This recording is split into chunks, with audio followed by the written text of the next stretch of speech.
Sir, bakit ano to? Made in Indonesia to. Ito yung peke na nabibili sa Shopee.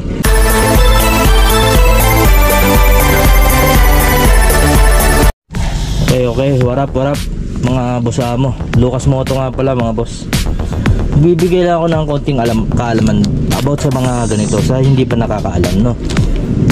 Halimbawa kasi may bumibili sa atin na siyempre nanginigurado, lalo na kung galing sa Shopee, Indonesia, sinasabi nila, lalo na kung mga belt, sinasabi nila, sir, bakit ano to? Made in Indonesia to. Ito yung peke na nabibili sa Shopee. Mabilis masira.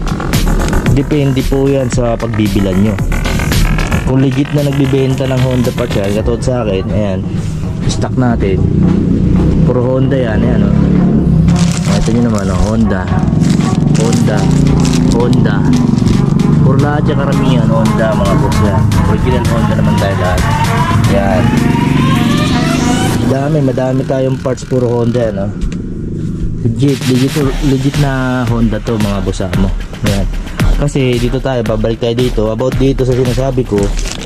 Pag may nakabili sa atin, halimbawa belt, fan belt, nakabili, sir, made in Indonesia.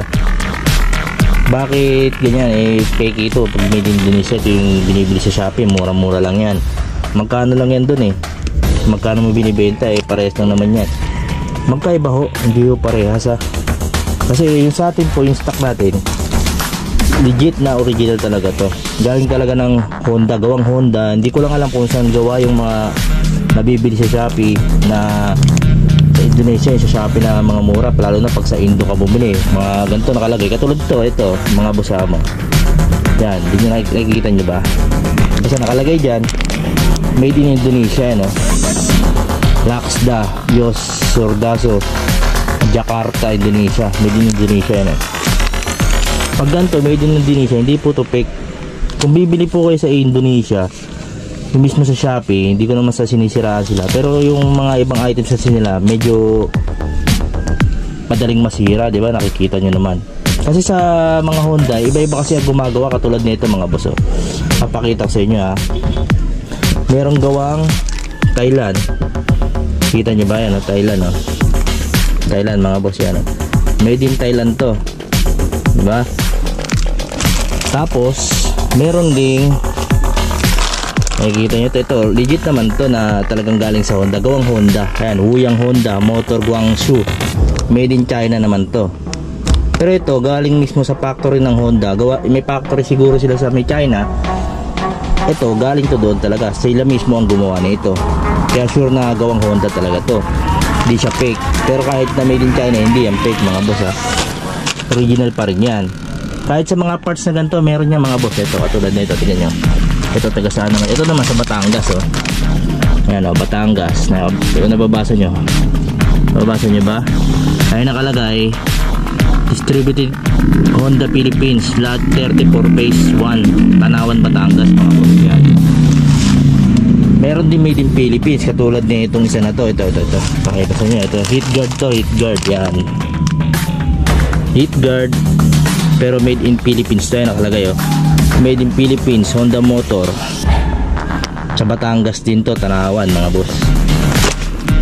Iba-iba kasing made yan. Ang mahalaga kasi niya ito mga boss, bibili kayo sa may mismong legit talaga na nagbibenta ng Honda parts.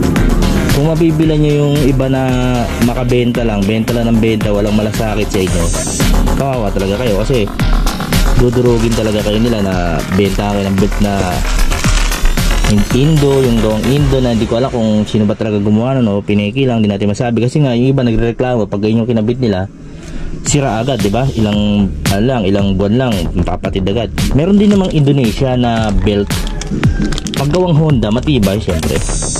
Katulad nga na ito mga boss, Indo yan. Yung rubber link stopper ng click ng bit yan, oh. Pero Indo to, pero gawang Honda, mismong gawa sa factory nila. Ito rin China, di ba? Ayun lang mga boss na i-share ko lang sa inyo. Kung bibili kayo, okay lang naman bumili kahit anong brand, anong saan galing yan, Indonesia, Thailand, o China, o Philippines, nakalagay sa sticker ng ano nyo, ng Honda, yung mga ganito. Okay lang yan, basta bibili kayo doon sa legit na nagbibenta ng Honda parts. O kung medyo wala naman kayo kakilala, mas better bumili kayo sa mismong kasa, diba mga boss? Kasi yung madalas sa mga kasa talaga, kadalasan talaga na inaano nila doon, binibenta nila talaga original yun. Meron lang ding ibang pasaway na kasa na di ko na lang sasabihin kung ano, sino. Kaso nag-aano sila, bibili rin sila ng mga parts na ganito, pero mapapansin mo rin pag nagkaiba sa original, medyo iba. Nakakagulat lang bakit sila nagbibenta ng ganun. Yun lang mga boss, sana may nalaman kayo sa akin kahit konti. Sa hindi lang nakakalam to mga boss. Maraming salamat, peace out yo.